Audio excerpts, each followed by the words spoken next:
Hi, welcome back to my channel. Today we're going to speak about discernment. And I don't think people really realize the weight of that word, like how important it is to become very good at discernment. But you know what? It's not going to be any sort of crash course that you can take. It's not going to be some sort of weekend, powerhouse of like 2 days and then you're going to be skilled in discernment and you're going to be able to operate with a wise, sort of discerning heart.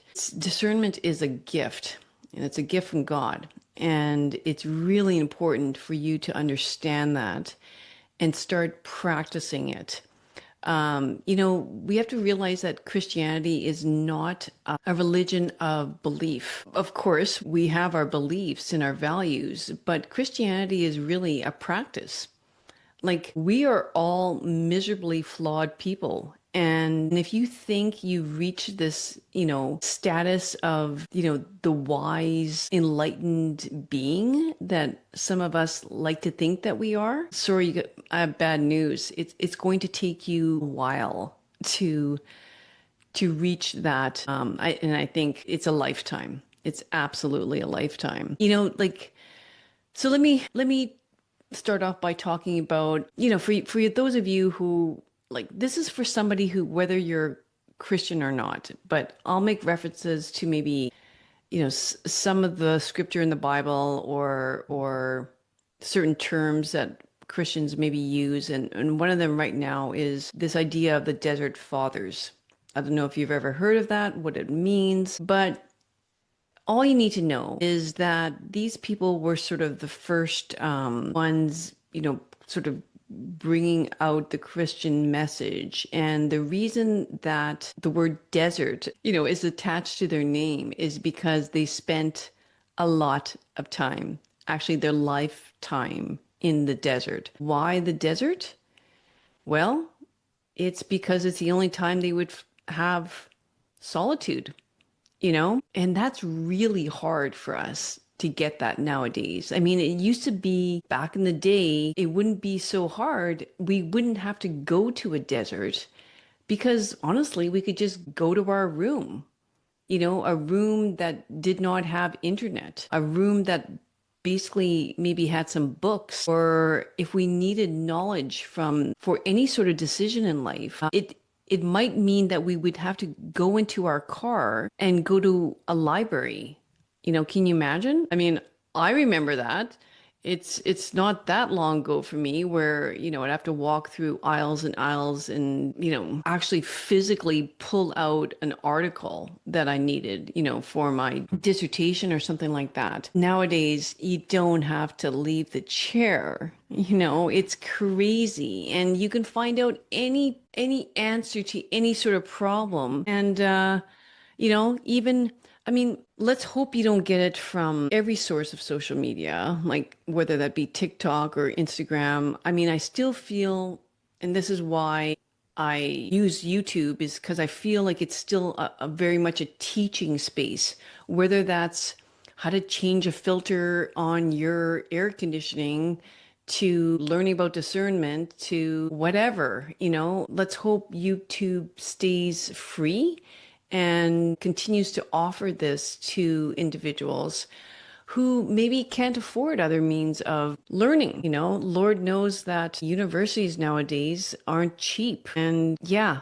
but you need to use discernment in where you're sourcing your information, right? So back to the topic of discernment. Well, I sort of stumbled upon the importance of this, actually, sort of in a roundabout way, because one day, like a few weeks ago, I realized, you know what? Being in the middle is really the most difficult place to be I guess when you're trying to make a decision but there's so many, it's such a broad topic though. And I realized that it's with everything in life, being in the middle is really where the tension lies. It's where you're going to feel the most uneasy and uncomfortable is being in the middle. Let me explain why. It's because The black and white sort of thinking, otherwise, I'm going to choose this extreme or that extreme is the most difficult. And I've spoken about this a little bit before on my podcast, but I just feel like I need a little YouTube video here to explain it more. Even from like, let's say your mother and or a parent, I should say, and your teenage child is constantly coming at you, telling you why they need to go to this certain event on the weekend. And in your wisdom, the type of people that are there, it's a really late event. Nothing happens, nothing good happens past 2 a.m. My father used to say to me all the time, and that was a wise man. Anyway, often as a parent, you just want to say, no is no. You heard me, and no is a full answer. And it's sometimes this is called for. I mean, I think that depending on the situation and the age of the child, for example, right? Like their brain has not developed to the point of them being able to rationalize, the message you're giving them to them. Like, for example, a toddler wanting the chocolate bar at the till of the grocery store, you're not going to have like a deep spiritual conversation with this child or whatever, right? Like it's going to be like no is no. And then later on, you can sort of explain it in a different way of why we can't just have everything we want, blah, blah, blah. But let's say a teenager, let's say like a 17-year-old who's, I mean, they have a pretty good sense of self by this age and their true personality is sort of coming out. You need more back and forth with this person. You can't just say, nope, nope, it's dad and I's decision. Nope. Without any sort of explanation. A person of that age deserves an explanation. A person of that age, like I say, their character, their personality is coming out. They're not old, but they're not young. And so they deserve that explanation further, which means being uncomfortable, which means that you actually have to listen to them. And that's can become very painful, because they keep on bringing up the same like reason over and over. And it requires your time, your effort, your bandwidth, right? Like, and it's tough, but eventually it'll be worth it. But we all know that when we've made quick decisions or more of that black and white, answers that we give ourselves to tame that inner chaos, it tends to not be the right decision that we've made. So, St. Paul in his letter to the Corinthians mentioned this way back. We're talking, probably around 50 AD. So this is not new. Oh, and this is something too, like where I had to like hit that wall of humility because a couple weeks ago when I kind of realized, the middle ground seems really difficult. I realized in my research that it was actually Aristotle that came up with that wisdom. So I'm not the first one to think like this, even though we often think we are. Okay, so yes, St. Paul even mentions this, and in a sort of roundabout way, he mentions something like to another, the ability to distinguish between spirits. So what does that mean to distinguish between spirits?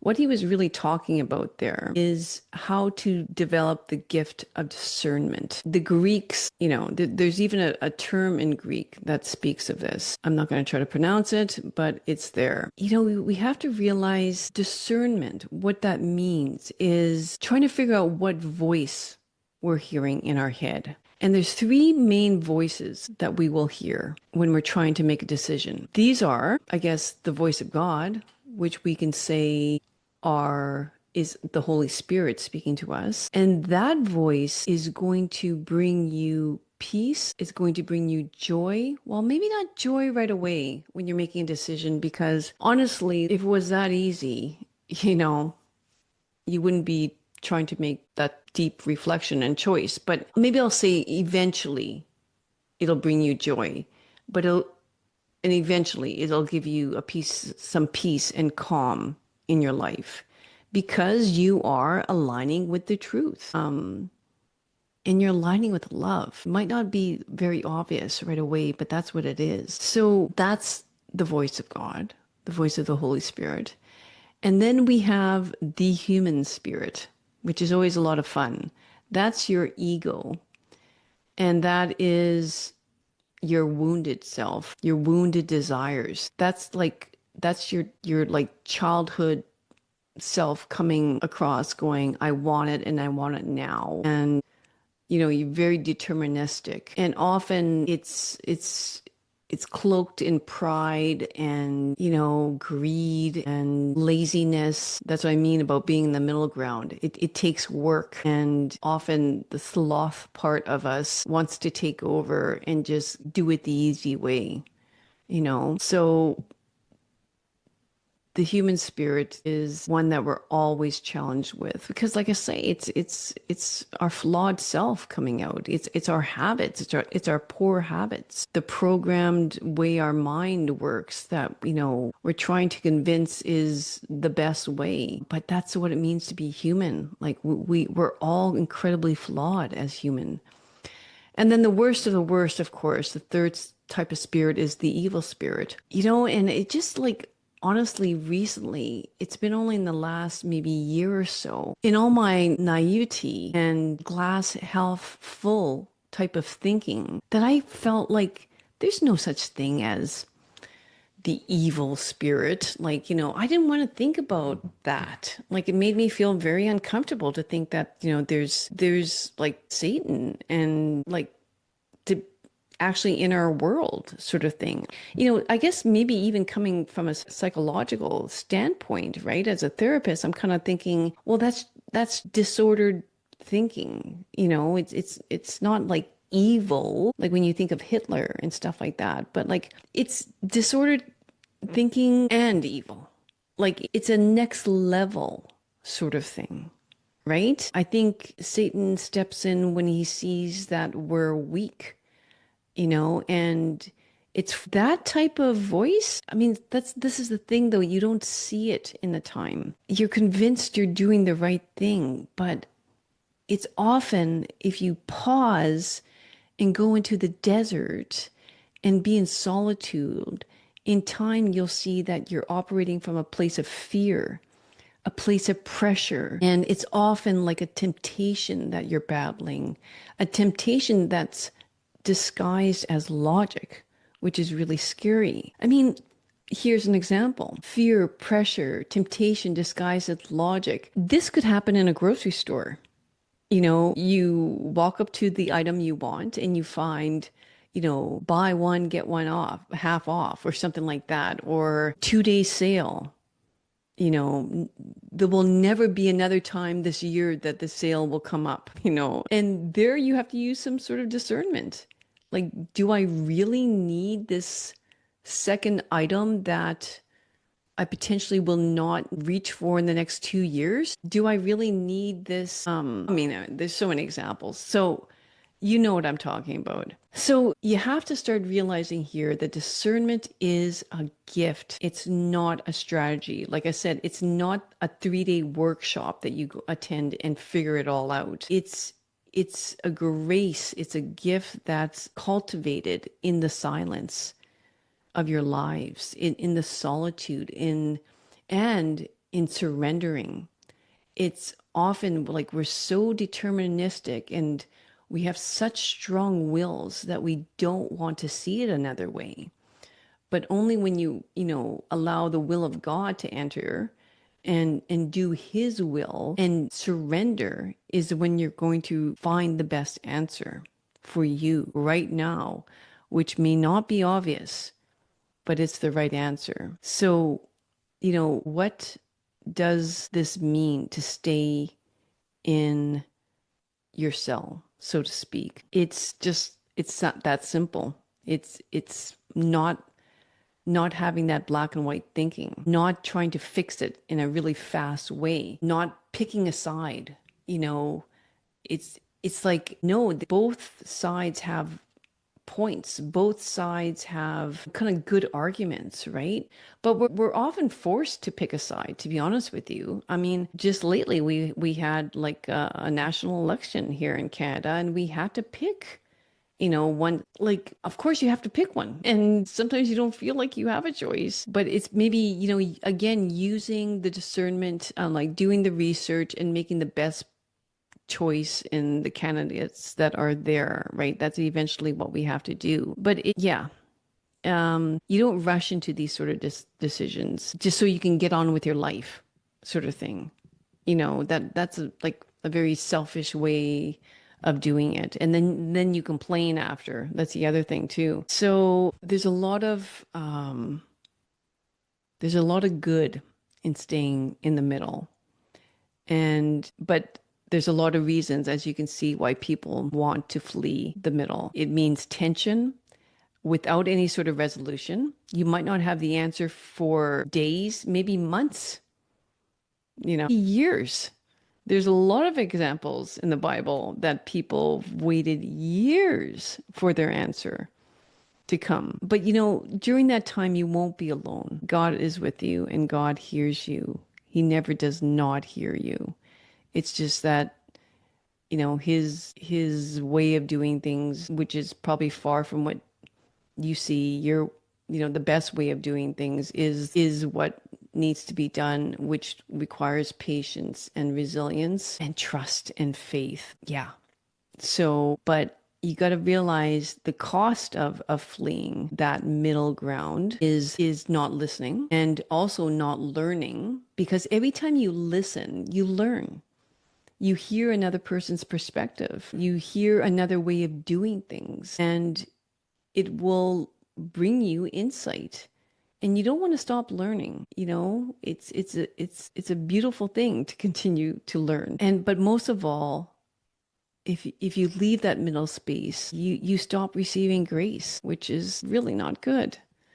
So try this, try just sticking to that solitude when you need it, and tell yourself, I'm not going to decide today. And this is not procrastination, right? We're not talking procrastination. We're not talking about, how you need to get that assignment done or get that resume out, sort of thing. Do get the resume out to many different places. And when you're given the options back to you, that's sort of when you go to solitude. And you might have a certain confinement. They might say, you need to let us know within 2 weeks or 2 days, sort of thing. But you sit in solitude, you pray, you wait, and the different voices will come to you. But you need to test those spirits, and ask, is this coming from God? Just remember not to act in fear or pride or greed or just sheer fatigue. It's just like it's just too much. I just got to find an answer right now. No, go from a place of truth, and what that truth is if you take time.